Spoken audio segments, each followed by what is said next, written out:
Maya, vous recevez ce matin Antoine Bistrache, myrmécologue, chercheur CNRS en neuroéthologie au Centre de recherche sur la cognition animale et spécialiste du comportement des fourmis. Bonjour Antoine Bistrache. Bonjour. Merci d'être avec nous ce matin. Vous êtes aussi l'auteur avec Audrey Dussutour de l'Odyssée des fourmis chez Grasset et aussi chez J'ai lu en poche. À quel moment se dit-on tiens, je vais consacrer ma vie professionnelle aux fourmis? On y arrive plus qu'on se le dit. Bon, bien sûr, comme tous les enfants, j'aimais bien les fourmis, mais c'est pas à ce moment-là que j'ai eu une vocation. Mais j'aimais bien la biologie en général, et particulièrement les animaux. J'ai fait ce master d'éthologie qui est à Paris 13, l'université de Paris 13. Et là, alors, on veut y aller étudier les dauphins, des choses comme ça, les singes. Mais au final, je me suis retrouvé à travers des stages, à travailler sur les insectes, puis les fourmis. Puis c'est super parce que c'est un monde alien qu'on ne peut pas comprendre juste comme ça, en intuitant ce que nous, on pense. Il faut faire des petites expériences pour découvrir leur monde, quoi. Et vous allez nous raconter comment vous travaillez justement. D'abord, vous êtes l'un des grands spécialistes mondiaux du comportement des fourmis. Je crois qu'il existe 13 000 espèces dans le monde. Est-ce qu'elles sont toutes très différentes, ces espèces? Alors 13 000 recensées. Oui. On en estime peut-être 20, 30 000. Il y a encore du boulot. On en découvre encore alors. Et alors, il y a des espèces qui sont proches les unes des autres, mais il y en a certaines qui sont séparées de centaines de millions d'années. Et donc, c'est une histoire évolutive plus que toute la séparation des mammifères, par exemple. Donc, est-ce que, comme chez les abeilles, la vie est, par exemple, très hiérarchisée chez les fourmis? Alors, dans leur société, c'est toujours la réponse, ça dépend des espèces. Il y en a où c'est très, très clairement établi par des différences morphologiques. La reine va être là pour pondre, elle a une morphologie différente, faire pour pondre. Il y a des soldates, il y a des ouvrières. Mais il y a d'autres espèces où elles sont un peu toutes les mêmes, et là, ça va se jouer au niveau du comportement, qui c'est qui va devenir dominante et se reproduire. Mais toutes les espèces sont sociales, ouais. Mais qu'est-ce qui fait qu'une fourmi va devenir médecin, navigatrice, aller chercher à manger, parce qu'elles ont, et on va le voir, plein de rôles différents? Ouais, et ça, c'est assez intéressant, parce qu'on pourrait penser que c'est purement génétique et déterminé, mais en fait, même quand il s'agit de classes morphologiques différentes, ça va se jouer à la nourriture qu'elles ont reçue en tant que larves. Et puis pour celles qui vont devenir ouvrières, si ça va devenir plutôt une experte chasseuse ou alors celle qui reste près du couvain, ça va être leur histoire personnelle, comme nous. Notre expérience personnelle va nous amener, à travers des mémoires, à devenir des personnalités différentes. Avant de continuer à parler des particularités des fourmis, un mot justement sur votre manière de travailler. Est-ce que vous observez les fourmis en laboratoire, vous analysez des données, ou alors vous vous accroupissez, vous regardez comment elles évoluent? Ouais, j'aimerais bien, ouais, mais effectivement. Alors on fait un petit peu une approche de laboratoire, mais principalement du terrain. Mais aussi, on prend des données sur le terrain qu'on analyse ensuite. Oui. Mais l'avantage du terrain, c'est que ça permet de nous donner une chance d'observer quelque chose auquel on ne s'attendait pas. Quand on fait des expériences très ciblées en laboratoire, c'est un peu comme si on projetait déjà nos idées dans l'expérience, donc on a moins de chances de découvrir quelque chose de nouveau. Il faut un peu les deux. Je crois que vous êtes allé notamment dans le désert, non, pour mener une expérience, pour observer les fourmis et leur évolution face à un vent fort, c'est ça?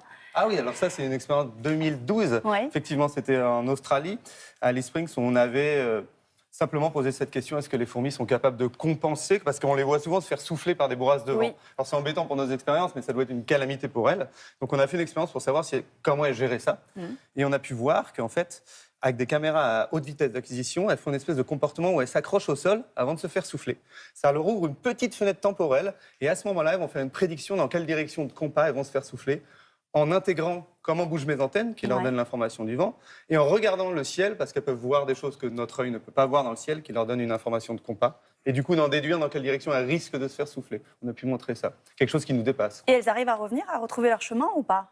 Ça va les aider, disons, si elles ne sont pas fait souffler trop loin, mais disons que sur 10 ans de terrain, j'ai jamais vu une fourmi qui toute seule se perd. Il faut qu'on soit là pour vraiment les déplacer loin pour qu'elles se perdent. Est-il vrai que les fourmis ont une force herculéenne? Oui, par rapport à nous. Mais ce n'est pas parce que ce sont des fourmis, c'est parce qu'elles sont petites.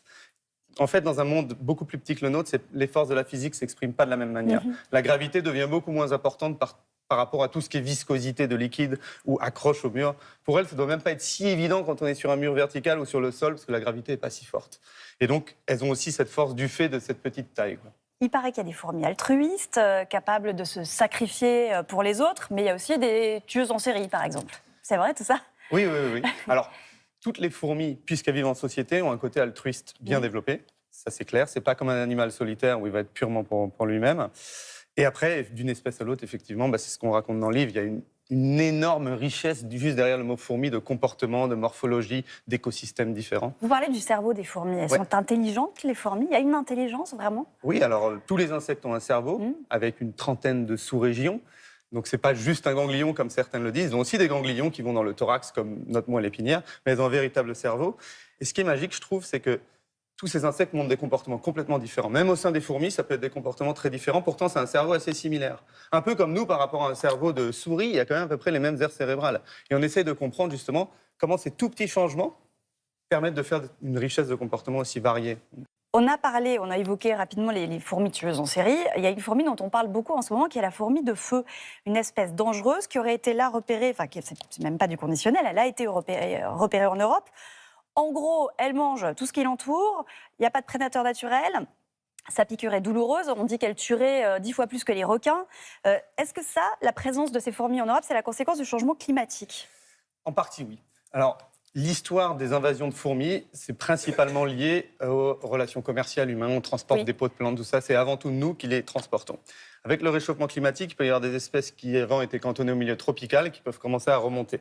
Cette fourmi de feu, alors souvent on confond, il y a plusieurs fourmis de feu. Il y en a une qui a envahi Toulon, Wasmania, il y en a une qui a envahi la Sicile récemment, qui est une autre espèce complètement différente, Solenopsis. Peut-être de celle-là dont on parle. Peut-être qu'il y a encore une chance de l'éradiquer. Quand il y a une invasion, au tout début, si on le reconnaît dès le début, il y a peut-être une chance d'éradiquer. Une fois qu'elle est installée, si ça fait plus d'1 an, il n'y a plus aucune chance. Il faut apprendre à vivre avec. Ouais. Donc en partie, c'est dû au réchauffement climatique. Ouais. C'est votre vie, les fourmis ? C'est votre passion ? J'irai pas jusqu'à là. Par contre, c'est très intéressant comme travail, ça c'est clair. Et... Est-ce que ça vous apprend des choses sur nous ? Eh bien oui, forcément, j'imagine. Ça oblige à changer son point de vue d'une manière radicale, d'essayer de comprendre un insecte. Et ça permet de voir parfois des points communs qui font assez bizarre. Ouais. Et vous nous conseillez, j'imagine, à tous de regarder un peu par terre, d'arrêter de les écraser et puis de regarder comment elles se comportent ? Ouais, je pense que c'est la leçon numéro 1, essayer de comprendre un peu la nature. Je pense que c'est ce que notre société a besoin pour pouvoir avoir un peu plus d'humilité. Et donc oui, essayer de regarder les fourmis, déjà, c'est déjà magique. Ouais. Merci beaucoup, Antoine Mistrache, d'avoir été avec nous.